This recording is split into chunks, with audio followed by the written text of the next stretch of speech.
So student इसे continue करेंगे, ठीक है। ये कंटिन्यू है प्रीवियस वीडियो का। इंटरनल लिंक्स देखेंगे अब, ठीक है। अब इंटरनल लिंक्स होते क्या है, जरा थोड़ा सा इसको जरा ध्यान से पढ़ो।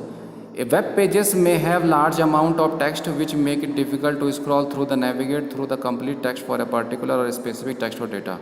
To is this problem we can provide direct link to specific section of the document, ठीक है। सेक्शन ऑफ द डॉक्यूमेंट की बात कर रहा है, ठीक है। Which can be done with the help of name attribute to link to a specific location with the document. This is also known internal linking. मतलब एक ही पेज पे, सेम पेज पे, जब पेज बड़ा होता है, तुम कुछ चीज़ रीड कर रहे हो, तुम्हें किसी पर्टिकुलर चीज़ पे जाना है, तो वहाँ पे ये दिया जाता है, ठीक है। ये एक्सटर्नल नहीं है, ठीक है। एक्सटर्नल तुम्हें बाहर लेकर नहीं जाएगा, या किसी अपनी वेबसाइट में किसी दूसरे वेब पेज में लेकर नहीं जाएगा, ठीक है। एक ही वेब पेज के अंदर इंटरनल लिंक, उसी वेब पेज में ये अलग अलग सेक्शन है। जब ज़्यादा सेक्शन डिवाइडेड होते हैं तो तुमको पर्टिकुलर सेक्शन में ये लेके जाता है, ठीक है। देखेंगे कैसे। देखो, एक ऊपर स्टेप दे देंगे भाई, जहाँ पे क्या लोकेशन है, जहाँ पे क्लिक करके आए लोकेशन दे देगा। एक जहाँ पे जाना है वो डेस्टिनेशन, वहाँ नेम दे देंगे, ठीक है। ये हैरिफ करके, हैज़ करके, ऊपर जहाँ पे तुम्हें देना है सोर्स और जहाँ पे जाना है डेस्टिनेशन, ठीक है। तो वहाँ पे तुम्हें लिंक इतना करना पड़ेगा, ठीक है। तो इतना कोड तो करना पड़ता है, ठीक है ना। तो देखेंगे हम इसको आज कोड करके, ठीक है। अभी देखते हैं इसको कोड करके। तो ये देखो, जैसे ये इसने एग्जांपल दे रखा ना, ऊपर लिखा उसने this is a link to the bottom of the web page, ठीक है। Bottom of the page, last में बॉटम पे कॉन्ग्रेचुलेसन, जो लास्ट बॉटम दिख रहा है यहाँ पे देखो, लास्ट कॉन्ग्रेचुलेसन नीचे दिखाई दे रहा होगा फिगर 511 में, ठीक है। तो यहाँ लेके गया है, ठीक है। जो एरो बना हुआ है ना, इसने एरो बना रखा है यू जेड शेप पे, तो वो एरो तुमको नीचे लेके जाएगा, ठीक है। तो जब क्लिक करोगे उसमें, तो हम इसको बनाएंगे एक लास्ट में, मैं बना देता हूँ, एक पैराग्राफ इंसर्ट करता हूँ, ठीक है। इसी पेज पे मैं एक लास्ट में एक पैराग्राफ इंसर्ट कर देता हूँ, ठीक है। तो लास्ट में मैं एक पैराग्राफ इंसर्ट करता हूँ इसके। पहले मैं ऊपर इसका लिंक दे देता हूँ, मतलब जहाँ पे क्लिक करके नीचे जाएं, ठीक है। तो हमारा पेज तो छोटा है, कंटेंट कम है, लेकिन जब ज़्यादा कंटेंट होता है तो तभी ज़्यादा बहुत ज़रूरत पड़ती है, ठीक है। इसको जब हम कोई चीज़ लॉन्ग चीज़ रीड कर रहे हूँ, ठीक है। तो मैंने यहाँ पे इसको ए हैरिफ दे दिया बॉटम, ठीक है। इसका रेफरेंस नाम दे दिया बॉटम, कुछ भी दे सकते हो तुम, ठीक है। फुट नोट दे सकते हो, कुछ भी मतलब।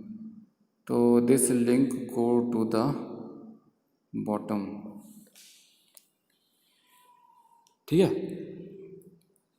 This link will go to the bottom, ठीक है। कुछ भी लिख सकते हो टेक्स्ट, ठीक है, अपने हिसाब से। और कितने भी लिंक सकते हो, ये तो एग्जांपल है, कितने भी तुम लिंक दे सकते हो, ठीक है ना। कोई इसमें वो नहीं है, ठीक है, रिस्ट्रिक्शन नहीं है कोई कि मतलब कितने लिंक देना है, ठीक है। Will go to the bottom. तो यहाँ पे मैं इसको ये हैरिफ है और इसको मैं बंद कर दूँगा, ठीक है। H3 हेड में मैंने रख दिया, ठीक है, ताकि ये थोड़ा हेडिंग से लगे। H1 इससे बड़ी लगे, H1 तो बड़ी है ही, तो H3 H1 से छोटी होगी, ठीक है। और यहाँ पे मैंने लास्ट में एंकर टैग बंद कर दिया, ठीक है। एंकर टैग देना पड़ेगा तभी वो लिंक बनेगा, ठीक है। कोई भी चीज़ एंकर टैग में रखोगे तभी जाके वो लिंक बनता है, ठीक है। एंकर टैग होता है ARF वाला, ठीक है ना, तो इसको बोलते हैं एंकर टैग। इसको मैं बंद कर देता हूँ, मेल बॉक्स को खुला हुआ था। और नीचे इसका मैं लिंक दूंगा एक, ठीक है। नीचे मैं इसका लिंक दूंगा यहाँ पे बॉडी के जस्ट जहाँ पे हमारी पेज ख़त्म हो रहा है, टेबल ख़त्म हो रही है, वहाँ एक पैराग्राफ कुछ भी लिख देता हूँ, ठीक है ना। कुछ भी लिख देता हूँ, मतलब तुम इसको मीनिंगफुल लिख सकते हो, ठीक है। मैं समझाने के लिए उसमें कुछ भी लिख दे रहा हूँ। और एक पर्टिकुलर टेक्स्ट के अंदर, इस एंकर टैग के पर्टिकुलर टेक्स्ट के अंदर मैं लिख दूंगा, ठीक है। जैसे मैंने ए नेम, अब यहाँ पे ए हैरिफ नहीं देंगे बच्चों, ठीक है, ध्यान से देखना। यहाँ पे ए नेम देंगे बॉटम, जो ऊपर नेम है, वहाँ पे मैंने हैज़ दिया था, ठीक है। वहाँ पे मैंने हैरिफ दिया था, थोड़ा चेंज दिया है। तो यहाँ पे क्योंकि ये डेस्टिनेशन पॉइंट है, यहाँ पे मैं आना है, ठीक है। तो यहाँ पे मैं नेम दे दूँगा सिर्फ उसको, जो मैंने क्लास बनाई बॉटम, और यहाँ पे नेम दे दूँगा। और ये टेक्स्ट है जहाँ पे लिंक आएगा, मतलब वी आर द विनर, ठीक है, जो एंकर टैग के अंदर रखा है मैंने।